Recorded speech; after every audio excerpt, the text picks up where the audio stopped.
జూబ్లీహిల్స్ ఉప ఎన్నిక ప్రచారం ముగిసింది. దాదాపు 20 రోజుల పాటు హోరెత్తిన మైకులు మూగబోయాయి. ఈ నెల 11న పోలింగ్ జరగనుంది. 14న ఫలితం తేలనుంది. మొత్తం 58 మంది అభ్యర్థులు తమ అదృష్టాన్ని పరీక్షించుకున్నారు. ఇక పోలింగ్ కు సంబంధించి పటిష్ట భద్రత ఏర్పాటు చేస్తున్నారు అధికారులు.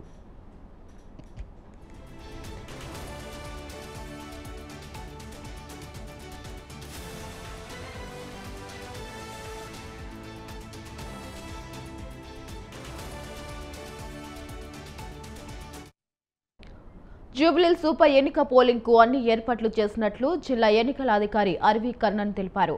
ఎన్నికలలో బరిలో మొత్తం 58 మంది అభ్యర్థులున్నట్లు తెలిపారు. మొత్తం 4 బ్యాలెట్ యూనిట్లు ఉంటాయని, సోమవారం కోట్ల విజయ్ భాస్కర్ రెడ్డి స్టేడియంలో ఎన్నికల సామగ్రి పంపిణీ చేస్తామన్నారు. నియోజకవర్గంలో మొత్తం 407 పోలింగ్ స్టేషన్లు ఉన్నాయని, అన్ని పోలింగ్ స్టేషన్లో వెబ్ కాస్టింగ్ ఉంటుందన్నారు. ఇక ఈసారి కొత్తగా డ్రోన్ల ద్వారా నిఘా ఉంటుందన్నారు ఆర్వి కర్ణన్.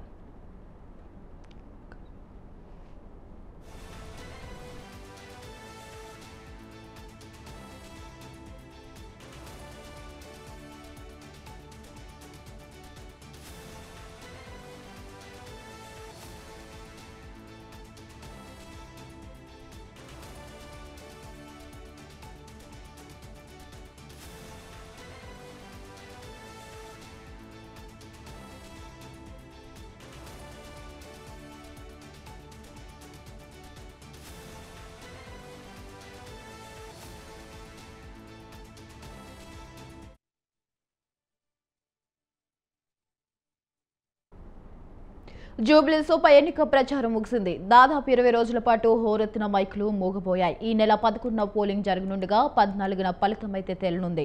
ఇక మొత్తం 58 మంది అభ్యర్థులైతే తమ అదృష్టాన్ని పరీక్షించుకున్నారు. ఇక పోలింగ్ కు సంబంధించిన పటిష్ట భద్రత ఏర్పాట్లను అయితే అధికారులు చేస్తున్నారు. ఇక ఇదే అంశంపై మరింత సమాచారం మా కరెస్పాండెంట్ సవిన్ ఫోన్ ఇన్ ద్వారా అందిస్తారు. సవిన్, చెప్పండి, మరి అధికారులు ఎలాంటి భద్రతా ఏర్పాట్లు చేశారు?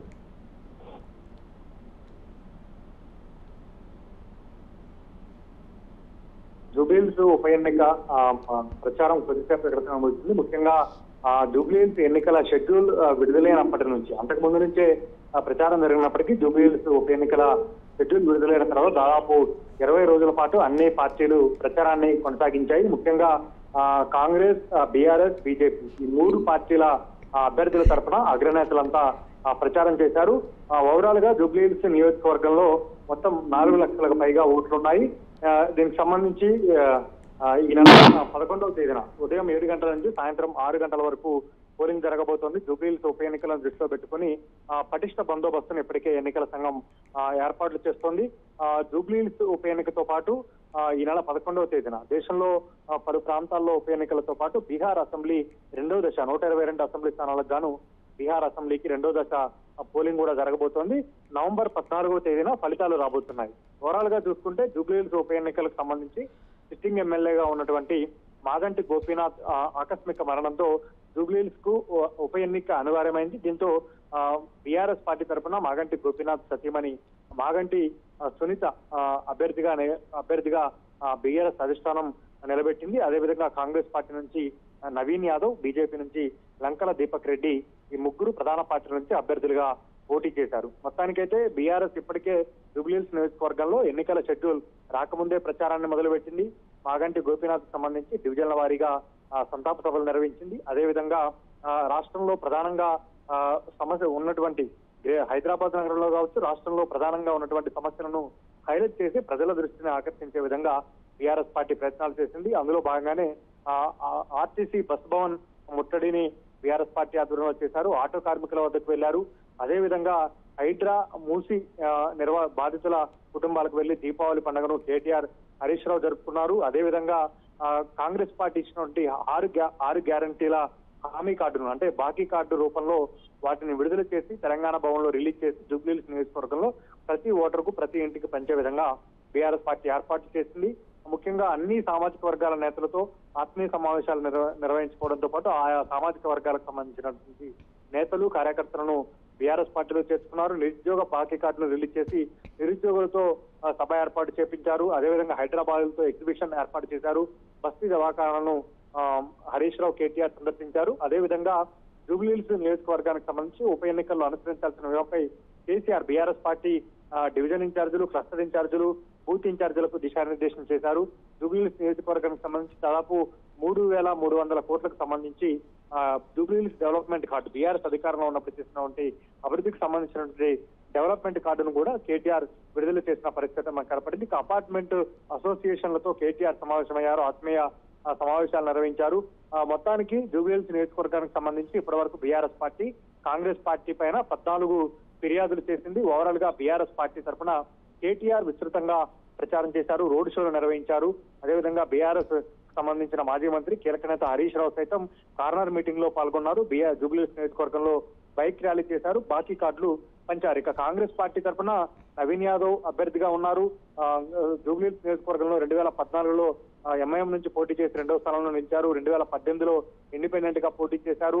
ఇప్పుడు కాంగ్రెస్ పార్టీ బీఫారం పై నవీన్ యాదవ్ పోటీ చేశారు. నవీన్ యాదవ్ కు మద్దతుగా సీఎం రేవంత్ రెడ్డి 9 చోట్ల రోడ్ షోలు నిర్వహించి నవీన్ యాదవ్ తరఫున ప్రచారం చేశారు. ఇక మంత్రులుగా పొన్నం ప్రభాకర్, తుమ్మల నాగేశ్వరరావు, వివేక్ వెంకటస్వామి ఈ ముగ్గురికి ఇన్ఛార్జి బాధ్యతలు అప్పగించారు. ఎన్నికల షెడ్యూల్ విడుదలైన తర్వాత ప్రతి డివిజన్ లో ఉన్న జూబ్లీహిల్స్ నియోజకవర్గంలో ఉన్నటువంటి 7 డివిజన్లకు గాను ప్రతి డివిజన్ కు 2 మంత్రులకు బాధ్యతలు అప్పగించి ప్రచారం చేసిన పరిస్థితి మనకు కనపడుతుంది. ఇక జూబ్లీహిల్స్ ఉప ఎన్నికల్లో సీఎం మంత్రులతో పాటు కార్పొరేషన్ చైర్మన్లు, ఎమ్మెల్యేలు, ఎమ్మెల్సీలు, ఎంపీలు సైతం కాంగ్రెస్ పార్టీ అభ్యర్థికి మద్దతుగా ప్రచారం చేశారు. బీజేపీ అభ్యర్థి దీపక్ రెడ్డికి మద్దతుగా కిషన్ రెడ్డి, బండి సంజయ్ తో పాటు బీజేపీ రాష్ట్ర అధ్యక్షుడు రామచంద్రరావు, అదేవిధంగా ఏపీ మంత్రి సత్యకుమార్ తో పాటు బీజేపీ ఎంపీలు, ఎమ్మెల్యేలు, ఎమ్మెల్సీలు ప్రచారం చేసిన పరిస్థితి మనకు కనపడుతుంది. ఓవరాల్ గా ఈ జూబ్లీహిల్స్ ఉప ఎన్నికలు మాత్రం ఆసక్తికరంగా సాగుతున్నాయి. జూబ్లీహిల్స్ నియోజకవర్గంలో కీలకంగా ఉన్నటువంటి మైనారిటీ ఓట్లను కూడా తమకు అనుకూలంగా రాబట్టుకునేందుకు పార్టీలు తీవ్ర స్థాయిలో ప్రచారం చేశారు. ఇక ఈ రోజు సాయంత్రం 6 గంటలకు ప్రచారం ముగిసింది. దీనికి సంబంధించి రాజకీయ పార్టీలకు సంబంధించి నియోజకవర్గంలో ఉన్నటువంటి స్థానికేతరులు సైతం నియోజకవర్గాన్ని వీడి బయటకు వెళ్లిపోవాలని ఎన్నికల కమిషన్ ఎప్పటికీ ఆదేశాలు ఇచ్చింది. జూబ్లీహిల్స్ నియోజకవర్గ పరిధిలో ఉన్నటువంటి రెస్టారెంట్లు, పబ్లు, హోటల్స్ కూడా మూసివేయాలని కూడా ఇప్పటికే ఎన్నికల కమిషన్ ఆదేశాలు జారీ చేసింది. కాబట్టి ఇక జూబ్లీహిల్స్ నియోజకవర్గంలో ప్రచారం నిర్వహించకూడదు. రేపు దీనికి సంబంధించి జూబ్లీహిల్స్ నియోజకవర్గానికి సంబంధించి అన్ని బూతులకు సంబంధించి ఈవీఎంలను ఈవీఎంల పంపిణీకి సంబంధించి ఎన్నికల సంఘం ఏర్పాటు చేస్తుంది. రేపు మధ్యాహ్నం కల్లా ఆయా పోలింగ్ బూతులకు ఈవీఎం మిషన్లు చేరే విధంగా ఎన్నికల సంఘం ఏర్పాటు చేస్తుంది. ఎల్లుండి ఉదయం 7 గంటల నుంచి సాయంత్రం 6 గంటల వరకు పోలింగ్ జరగబోతుంది. ఇక వృద్ధులు, దివ్యాంగులకు సంబంధించి హోమ్ ఓటింగ్ ను కూడా ఈసారి కేంద్ర ఎన్నికల సంఘం కల్పించింది. ఒక వారం క్రితమే హోమ్ ఓటింగ్ కూడా పూర్తయింది. దాదాపు 97 మంది వృద్ధులు, వికలాంగులు, దివ్యాంగులు కూడా హోమ్ ఓటింగ్ లో పాల్గొన్న పరిస్థితి మనకు కనబడుతోంది.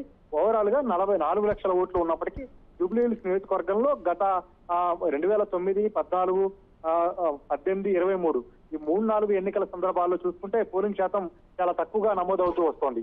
ఈ పోలింగ్ శాతాన్ని దృష్టిలో పెట్టుకుని ఈసారి రాజకీయ పార్టీలు హోరాహోరీగా ప్రచారం చేశాయి. అంటే గతంలో జనరల్ ఎలక్షన్స్ జరిగాయి కాబట్టి జనరల్ ఎలక్షన్స్ లో అన్ని నియోజకవర్గాలపై దృష్టి కేంద్రీకరించాల్సి ఉంటుంది. కాబట్టి పోలింగ్ శాతాన్ని పెంచడం కోసం రాజకీయ పార్టీలు అంతగా ప్రయత్నించవు. ఈసారి మాత్రం జూబ్లీహిల్స్ లో ఒక్క చోట మాత్రమే ఉప ఎన్నికలు జరుగుతున్నాయి కాబట్టి అన్ని రాజకీయ పార్టీలు ప్రచారం చేశాయి, ప్రతి ఓటర్ను కలిసి ప్రచారం చేశాయి. కాబట్టి ఈ ఓటర్లు ఏ మేరకు చైతన్యవంతం అవుతారు?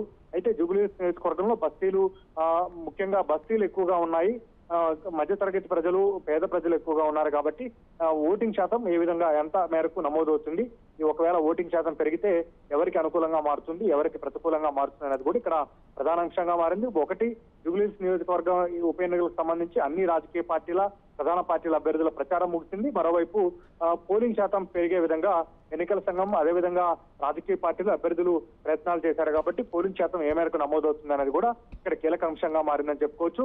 ఒకవైపు ప్రధానంగా కాంగ్రెస్ నుంచి సీఎం రేవంత్ రెడ్డి, బీఆర్ఎస్ నుంచి వర్కింగ్ ప్రెసిడెంట్ కేటీఆర్ తో పాటు ఇక బీఆర్ఎస్ పార్టీకి సంబంధించిన మాజీ మంత్రులు మొత్తం 40 మంది స్టార్ క్యాంపెయినర్ రంగంలోకి దిగారు. కాంగ్రెస్ పార్టీ నుంచి సీఎం మంత్రులు, అదేవిధంగా స్టార్ క్యాంపెయినర్లుగా ఉన్నటువంటి ఎమ్మెల్యేలు, ఇతర నేతలు కూడా ప్రచారం చేశారు. CM Revanth Reddy, BRS working president KTR మధ్య ప్రచారంలో ప్రచారోపణలు అయితే తీవ్ర స్థాయిలో నడిచాయి. ఈ జూబ్లీహిల్స్ ఉప ఎన్నికలు హోరాహోరీగా నువ్వా నేనా అన్న విధంగా సాగిన పరిస్థితి మనకు కనపడుతుంది. ఇటు బీఆర్ఎస్ పార్టీ ప్రధాన ప్రతిపక్షంలో ఉంది. గతంలో 2 సార్లు హైదరాబాద్ నగరంలో బీఆర్ఎస్ పార్టీ పట్టు సాధించింది కాబట్టి ఇప్పుడు దాన్ని నిలబెట్టుకునేందుకు ఆ బీఆర్ఎస్ పార్టీ కూడా శాయశక్తిలా కృషి చేసింది. ఓవరాల్ గా తమ అభ్యర్థి మాగంటి గోపీనాథ్ మృతి చెందడంతో సానుభూతి, సెంటిమెంట్ కలిసి వస్తుందని భావించినటువంటి బీఆర్ఎస్ పార్టీ హోరాహోరీగా ఈ ఉప ఎన్నికల్లో షెడ్యూల్ రాకముందే అభ్యర్థిని ప్రకటించింది. షెడ్యూల్ రాకముందే డివిజన్ ఇన్ఛార్జీలు, బూత్ ఇన్ఛార్జీలు, క్లస్టర్ ఇన్ఛార్జీలను ఏర్పాటు చేసింది. ముందుగానే ప్రచారాన్ని ప్రారంభించింది. మాగంటి గోపీనాథ్ సంతాప సభలు నిర్వహించారు. సెంటిమెంట్ సానుభూతి కలిసి వస్తుందని బీఆర్ఎస్ పార్టీ భావిస్తుంది. ఇక అధికార కాంగ్రెస్ పార్టీ కూడా ప్రతిష్టాత్మకంగా మారింది. డిసెంబర్ 7వ తేదీతో కాంగ్రెస్ అధికారంలోకి వచ్చి 2 ఏళ్లు కాబోతోంది కాబట్టి 2 ఏళ్ల పాలనకు రెఫరెండంగా కాంగ్రెస్ పార్టీ పాలనకు రెఫరెండంగా ఉంటుందని రాజకీయ విశ్లేషకులు కావచ్చు, బీఆర్ఎస్ పార్టీ కూడా ఆరోపిస్తున్న నేపథ్యంలో బీఆర్ఎస్ పార్టీ కూడా మాట్లాడుతుంది. కాబట్టి కాంగ్రెస్ పార్టీకి ప్రతిష్టాత్మకంగా మారింది. త్వరలో జీహెచ్ఎంసీ ఎన్నికలు ఉన్నాయి కాబట్టి జీహెచ్ఎంసీ ఎన్నికల్లో జీహెచ్ఎంసీ పీఠాన్ని కైవసం చేసుకోవాలంటే జూబ్లీహిల్స్ ఎన్నికల్లో గెలిస్తే ఇది బూస్టప్ లాగా ఉంటుందని కాంగ్రెస్ పార్టీ భావిస్తోంది. వరుసగా కాంగ్రెస్ పార్టీ గ్రేటర్ లో సీట్లు ఏమి రాలేదు. గత ఎన్నికల్లో కూడా హైదరాబాద్ లో 15 ఉంటే ఒక్క స్థానం కూడా కాంగ్రెస్ పార్టీ గెలవలేదు. కంటోన్మెంట్ ఉప ఎన్నికల్లో మాత్రమే కాంగ్రెస్ పార్టీ గెలిచిన పరిస్థితి మనకు కనబడుతుంది. కాబట్టి ఇప్పుడు జూబ్లీహిల్స్ లో గెలిచి గ్రేటర్ లో కూడా బలం పెంచుకోవాలి అనేది కాంగ్రెస్ పార్టీ ఆలోచనగా కనబడుతుంది. అందుకే కాంగ్రెస్ పార్టీ కూడా ఒక బలమైన అభ్యర్థిని రంగంలోకి దింపి హోరాహోరీగా ప్రచారం చేశారు. కాబట్టి ఓవరాల్ గా ఎల్లుండి ఉదయం 7 గంటల నుంచి సాయంత్రం 6 గంటల వరకు పోలింగ్ జరగబోతుంది. దీనికి సంబంధించి 14వ తేదీన జూబ్లీహిల్స్ ఉప ఎన్నికల ఫలితాలు రాబోతున్నాయి. సవీన్, మరి పోలింగ్ రోజున ఎటువంటి గొడవలు చోటు చేసుకోకుండా అధికారులు ఎటువంటి భద్రతా చర్యలు తీసుకుంటున్నారు? సాధారణంగా ఉప ఎన్నికలు వచ్చినప్పుడు కేంద్ర ఎన్నికల సంఘం పరిధిలో ఎన్నికలు జరుగుతుంటాయి. సాధారణంగా 144 సెక్షన్ ఉంటుంది. జూబ్లీహిల్స్ ఉప ఎన్నికలకు సంబంధించి ఎన్నికలు ప్రశాంతంగా జరగాలి, గొడవలు జరిగే అవకాశం ఉంది కాబట్టి కేంద్ర బలగాలతో ఎన్నికలు నిర్వహించాలని బీఆర్ఎస్ పార్టీ డిమాండ్ చేసింది. ఇక జూబ్లీహిల్స్ లో సెన్సిటివ్ ప్రాంతాలు ఉన్నాయి అనేది ఎన్నికల కమిషన్ దృష్టికి బీఆర్ఎస్ పార్టీ కావచ్చు, ఇతర రాజకీయ పార్టీలు తీసుకువెళ్లాయి. కాబట్టి జూబ్లీహిల్స్ ఉప ఎన్నికకు సంబంధించి పటిష్ట బందోబస్తును ఇప్పటికే ఎన్నికల కమిషన్ కావచ్చు అధికారులు ఏర్పాటు చేశారు. ఎల్లుండు ఉదయం 7 గంటల నుంచి సాయంత్రం 6 గంటల వరకు పోలింగ్ జరుగుతుంది కాబట్టి ఎట్లాంటి అవాంఛనీయ సంఘటనలు జరగకుండా రాజకీయ పార్టీల మధ్య ఘర్షణలు చోటు చేసుకోకుండా ప్రతి పోలింగ్ వద్ద భారీ బందోబస్తును ఏర్పాటు చేసే విధంగా ఎన్నికల సంఘం ప్లాన్ చేసింది. ఈ మేరకు కేంద్ర ఎన్నికల సంఘం మార్గదర్శకాల ప్రకారం ఎన్నికలు ప్రశాంతంగా జరిగేందుకు రాష్ట్ర ఎన్నికల ప్రధానాధికారి నేతృత్వంలో ఎన్నికల సంఘం కూడా పనిచేస్తుందని చెప్పుకోవచ్చు. Right, thank you సవిన్, thanks for the updates.